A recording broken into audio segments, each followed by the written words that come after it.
Redmi 9C FRP by hello नमस्ते। यति बेला चाहिँ म यो रेडमीको 9C मोबाइललाई एफआरपी अनलक गर्दैछु होइन। यो चाहिँ प्राय कुनै पनि टुलबाट हुन्न होइन। यसको चाहिँ एउटा जुगाड मैले यसो उसमा चाहिँ यो अनलक टुलबाट बनाएको हेर्नु होइन। अन्यत्र यस्तो गरेर मोडल छानेर एफआरपी अन गर्दा चाहिँ कतै पनि यो चाहिँ जस सेल हुन्छ, यो चाहिँ अनलक हुँदैन होइन। त्यसको लागि चाहिँ हामीले सजिलो आइडिया चाहिँ अब यो यसमा गएर पनि यसको मोडलै छैन हेर्नु होइन। त्योभन्दा चाहिँ यो आइएमईमा क्लिक गर्ने, टक्क लाएर त्यहाँ चाहिँ यसको मोडल छ अनि त्यहाँ सेलेक्ट गरिदिने यो 9Cलाई। अनि 9Cलाई सेलेक्ट गरिदिसकेपछि मजासँग त्यहाँबाट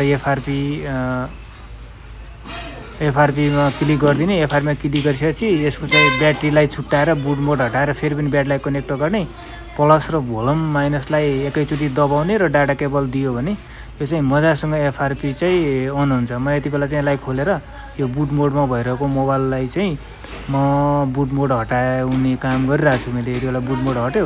अब म यसलाई प्याक गर्छु अनि प्लस र माइनस भोल्युमलाई एकैचोटि दबाएर म डाटा केबल हालिदिन्छु अनि मजासँग हुन्छ।